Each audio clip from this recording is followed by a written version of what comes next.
Did you know that there is currently over $1.1 trillion worth of credit card debt in the United States? Yikes. 50 cal bottle opener. Why not? By the way, real fast, drink of choice for today's video has to be probably, if I'm laying on my deathbed and they say, name your top 3 beers, this is in it. Boulevard Tank 7. If you haven't tried it, highly recommend it. Fabulous, fabulous beer.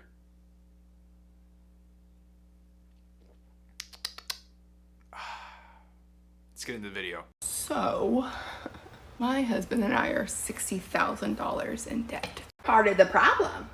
You are. And let me explain how we got.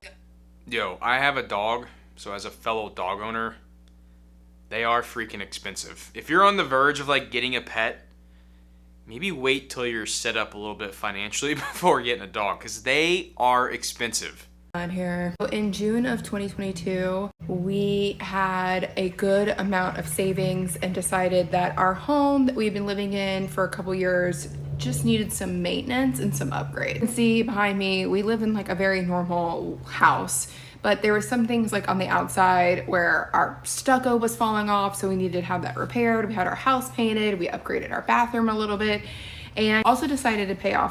Sounds like typical home ownership.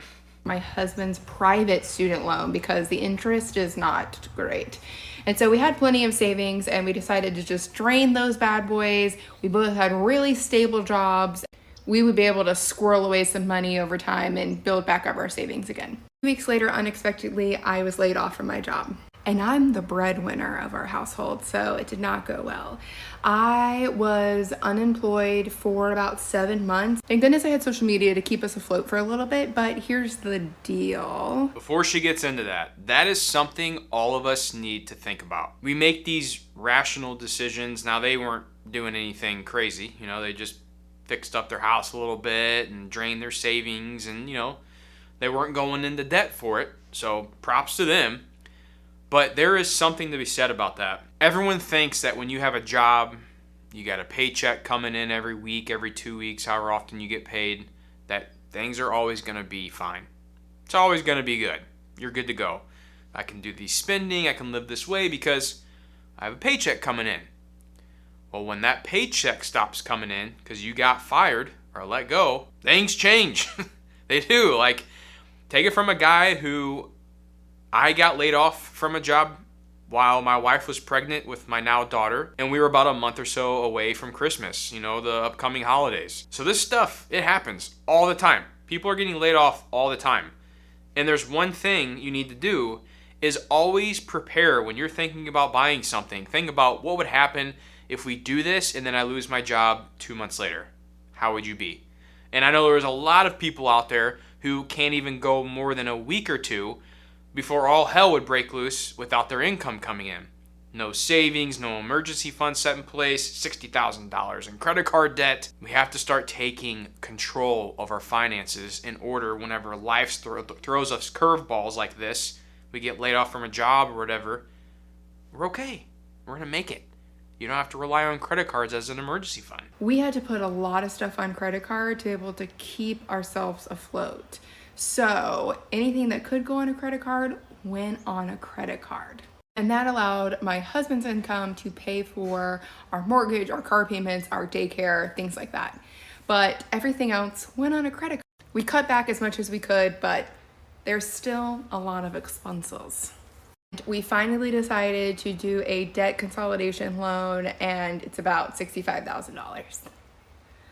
And we're gonna try and pay it off. We did a 5-year loan plan, but we're gonna try and pay it off in the next 2 years. But that's our goal. Our kids gets out of daycare this year. We've spent $36,000 a year on daycare. So one of them graduates this year. The other one goes to VPK. So that'll save us a little bit of money. Our hopes are that we're able Yo, daycare is expensive. to put a lot of what we were already paying for daycare towards this loan and get it paid off sooner than planned. But your girl loves to shop, so I'm gonna have to do some shit to keep myself accountable to this. Oh, yikes. So, okay, couple things there I want to talk about real quick. If you caught what she said that they had to go $65,000 in the debt because they put all of their spending on the credit cards, and then the husband's income paid for the typical necessities, the mortgage, groceries, daycare, whatever they had to pay to just basically keep the lights on. This is why I have always stressed about an emergency fund. An emergency fund is when something like this happens. When one of your significant other, when your spouse loses a job, that income gets cut in half, or if it's like her, probably more than half, you have a game plan. Now, she said it took her 7 months to find another job. What I like to recommend, and what my wife and I, we actually keep more in this in the account, but it's whatever you feel comfortable with. 3 to 6 months is what all the professionals say. I like a little more than 6 months just because you never know what's going to happen and how long something bad's going to happen for. But think about what you spend in a month's time. Multiply that by however many months you want to have to be able to live off that before, shit starts getting a little scary. And that's your emergency fund.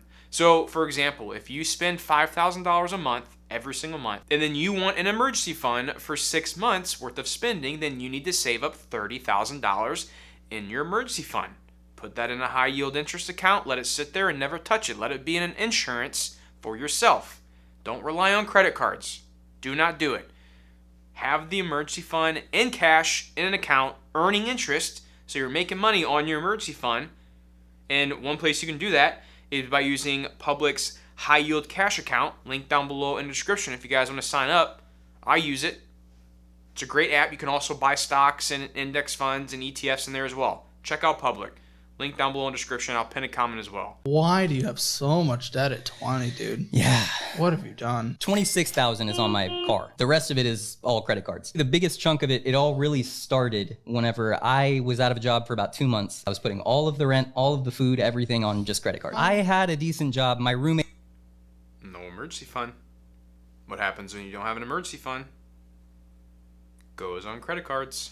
Had a kind of shaky job, and then he didn't have a job. For the first few months, he was getting money from like his parents or family or whatever, trying to make his part, but that's not sustainable. So, I had to start picking up his half.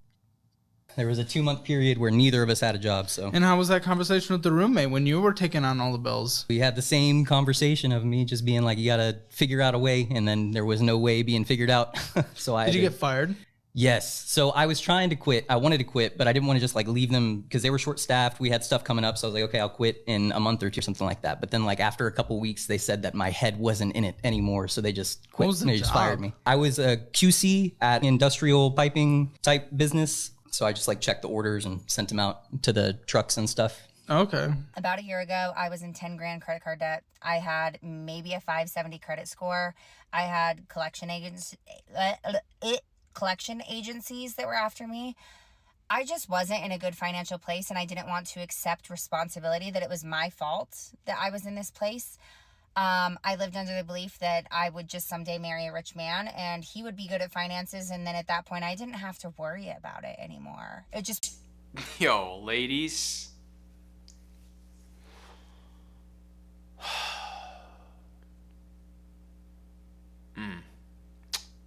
Trying to think of how to word this the right way. As a man, now I've met my wife at 19 years old. We got married at 24 and had our first kid at 26. So we've been through everything. So we've been together for a very long time. We started dating as teenagers. So I've been out of the dating scene for a little bit, but as a man, if I was looking for a wife, or if I was looking for a girl to date, the last thing that I am going to want to have to deal with is baggage of your finances. I don't think a man, there may be some men out there that like this, but not me, would look at that and say, oh, let me come here to save you. If I'm looking for my partner, I want to know you have your shit together. And I guess things would be a little different if I was trying to date in my 30s versus dating when I'm a teenager, but that's why I'm trying to come with my mindset. If I was in the dating scene now, how would I react to that?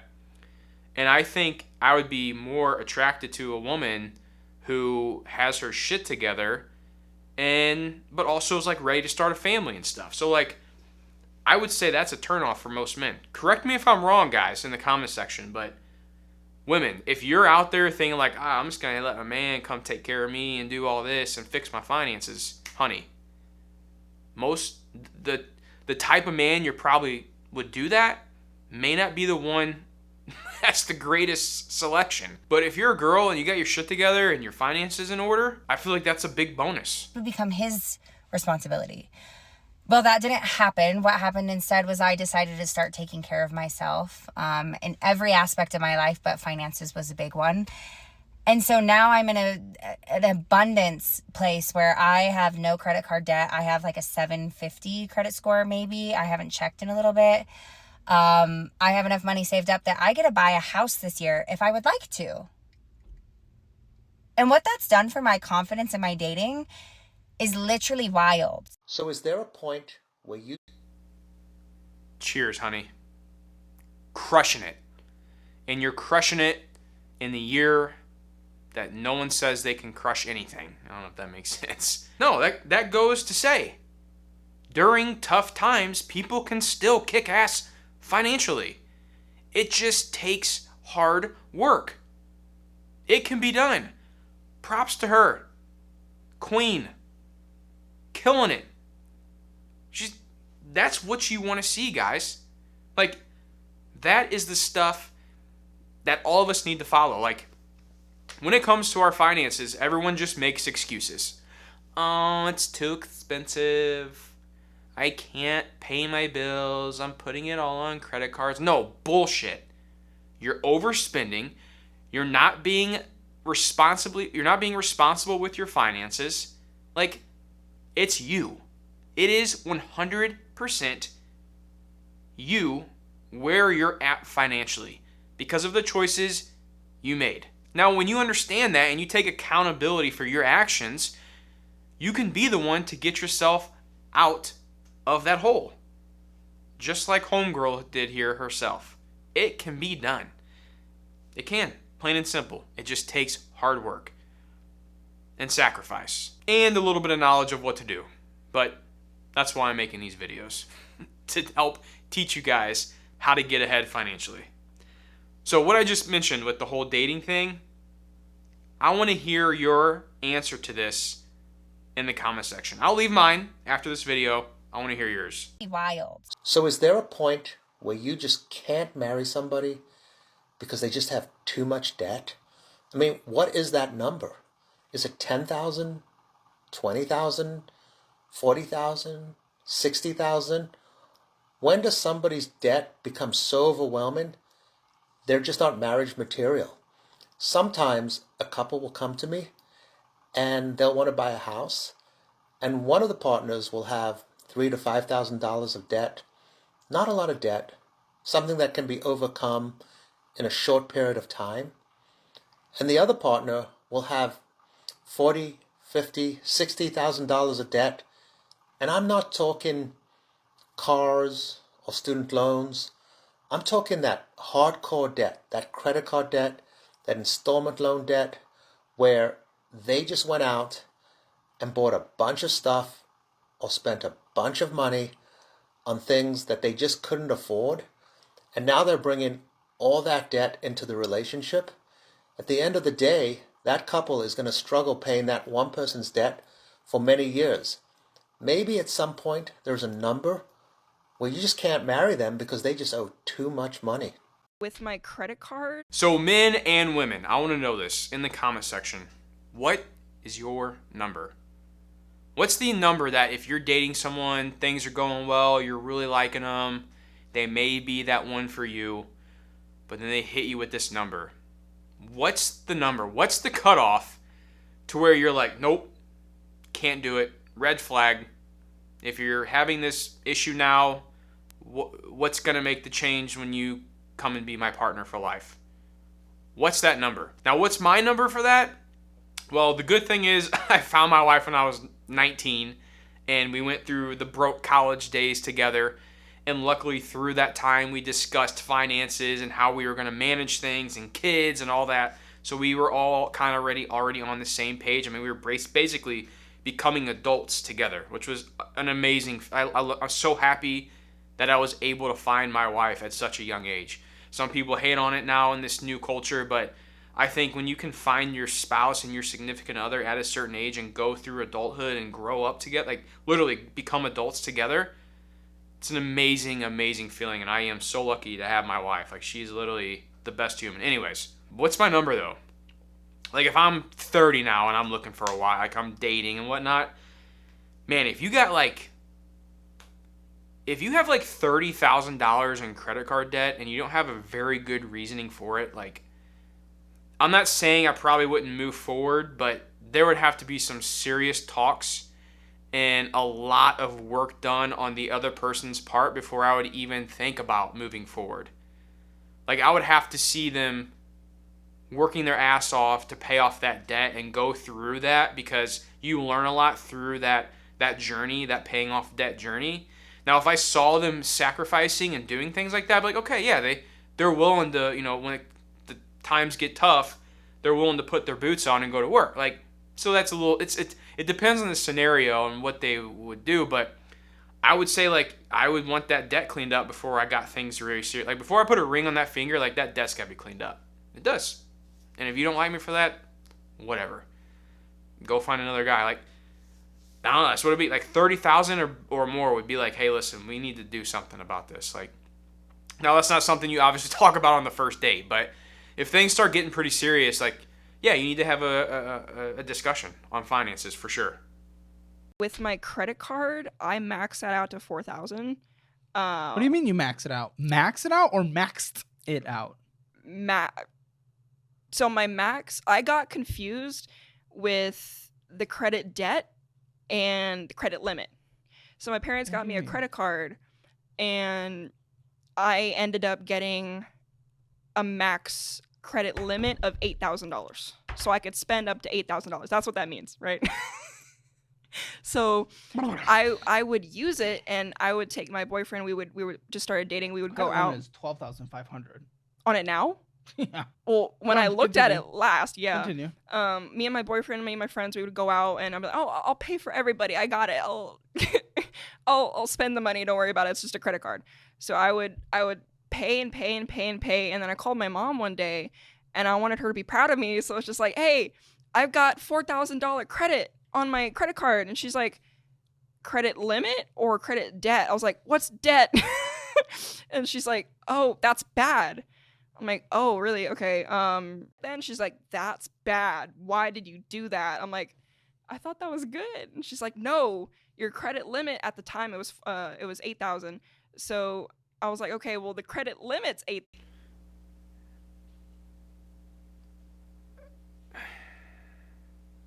As a parent, do you not teach your children these things? Like seriously. These are the things that, like, I'm already teaching my 7-year-old about buying real estate and investing and managing money, and the difference between, like, when he gets money from working or whatever, like, save some, invest some, and then have some for spending. Like, wow. That's good, right? And she's like, yes, but you were $4,000 in debt. So I started paying it off maybe like for a month, and then my mom and dad, they were like, when was this? Last year. Okay, and then what? And then they were like, screw it, you're not going to pay this off in time, give it to me. So my parents took it, and they're still currently paying it off right now. There ain't no way in hell, if my son or daughter racked up $4,000 in credit card debt, that I'm just going to say, oh, come here, honey, I'll take it over for you. Bullshit. Figure out a way, put your big boy britches on, big girl britches on, and you figure out a way to pay off the debt. Go pick up a second job. Go start a business. I don't know. Go do something to figure out, budget. Just budget your money better. Don't use a freaking credit card if you can't pay off the credit card every month. I don't get it. There ain't no way I would do that as a parent. Like, if my son or daughter got into that predicament, I will help teach them, which they would already know that, but I would help teach them the way of how to get out of it. But I ain't taking over that payment. Hell no, they did that. That doesn't teach them anything. All that teaches them is that, oh, I can go get more debt. My parents are just going to help me. No, bullshit. Figure it out. You didn't pay this $1,000? You mean the 4,000? No, the $1,000 that went to this card this last month was from them. They've been paying it off from 4,000 to.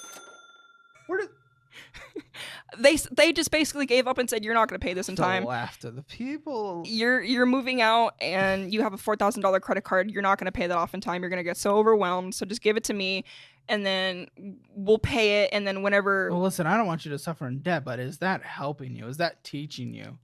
I don't think so. I think they're done. You get it to zero, and over the next couple of years, maybe even when you start making more money and your lifestyle inflate yourself, you just bring it right up to the 12,500. That sounds like some forms of enablement to me. Well, My boy Caleb, speaking facts.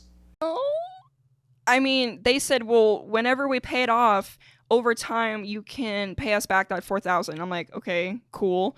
And they're like, well, we're going to keep it, but if you need help with like something with your car or with your cat or with your dog or something, you can just ask us for it and you can use it and then you can pay that off. Why are they just, well, I'm curious, why are they just like funding you? You make money. Yeah. Where's the money going where you can't take care of yourself as an adult? You wanted to move out like an adult. Yeah. But you have to rely on them taking care of you? I'm confused. Why can't you take care of your own Well, I can. I mean, then why don't you? I do. I mean, if not from everything you just said. My rent currently is 1,000, like 1,400, something like that. Well, that's insane. You can't afford to live. You can't afford to go out. Yes, I can. No, you can't. No, you can't. Income that came in was 1,600. Rent is 12. That's not affording. That's your needs 80%. Girl math. That's your. This is not a joke. I'm not treating it as a joke. I mean, It's girl math. Math says it's about 80% of your income. Yeah. I mean, we get income from other ways too. Well, I saw 128 came in from Lackland, and 263 came in from Cash App. So $2,000. So even still, your rent of what again? Almost $1,400. Okay. It's 70%. 70%. You cannot afford it. It shouldn't be higher than 30%. Well, what I do is I go donate on the side too. So there's. Where was it? It didn't come in, so you didn't. I haven't done it in a long time. I hate doing it. Okay, so don't say you do it. But if like for whatever reason, like I feel like we're low, a couple $100 on rent, we'll go donate for the first couple days before rent's due. We'll grab the money. No offense, you could not move out. I did though. Yeah, but you're not affording it. And don't say I am affording it, because I'll tell you how you're not affording it. They're paying your credit card bills. They're taking care of expenses that pop up. You can't afford it. You're being enabled. I'm not being enabled. Yes, because your money is going to you. Yeah, definitely parents are enabling that chick. That's tough to see. But quick rant to end the video. Thanks to you guys for watching. I really appreciate it. I love all the comments, all these old new types of videos are getting. It's pretty cool to see everyone's thoughts and stuff. When it comes to credit cards, I use a credit card, but I pay it off every single month. But I'm still a believer in when you use a credit card, you tend to still spend more versus if you were paying it directly like the cash you have sitting in your checking account. Even as a guy who has been using a credit card for years, 10 plus years, paying it off every single month. I mean, I can honestly say I have probably spent less than $100 in interest on a credit card because I literally every month pay off the total balance. Gone. I will never hold a balance on a credit card ever. Never. I strictly use them for the rewards, for the points. And what I get is the Fidelity credit card. I use that for everything that I can use a credit card for. The points actually come back as cash back. They go back into my Fidelity investment account, and then they buy me index funds, stocks. I use that money to basically buy investments with. So that's my strategy. There's strategies that people use for travel reward points or whatever that is. Like it's totally fine. Like whatever you want to use it for, it's fine. The thing to know though is like make sure you understand that yes, most people will end up spending more on credit cards when they use them versus cash or the money directly coming out of your checking account. That's what you have to understand. If you can take control of that, that's fine. Most people can't. Plain and simple. Look what I said when I started the video. Over $1.1 trillion of America is in credit card debt. That's the amount of credit card debt we have as Americans, $1.1 trillion. Unreal. Absolutely unreal. The other thing to think about too is when you are trying to get out of credit card debt and you're trying to figure out what to do, stop using the cards. If you're the person that you have a balance at the end of the month and you can't afford to pay it off, stop using the credit cards. It's hurting you in the long run. Forget about the stupid points. The points of a credit card had nothing to do with me becoming, wealthy. Zero. I just use it for a little extra bonus. I'm going to spend the money already. I might as well use the credit card, but I can pay it off every month. I still keep an eye on my spending as I'm paying using the credit card. I know what I'm spending. I keep an eye on that stuff. But if you know it watching this, like if you're that person, if you can afford it or not. And if you can't, stop using the credit card. Stop doing it. Don't use it. Or bring your credit limit down to an amount that if you hit, you're done for the month. Like that's a safe amount for you to get to. And then don't ever use anything else. Use your cash. Like credit cards are good if you are the 48% of credit card users who pay off the debts, the full balances every single month. Plain and simple. But for the 52% of you that doesn't know how to do that, stop using them. Plain and simple. That's all I got, guys. Fun one. Don't go into credit card debt.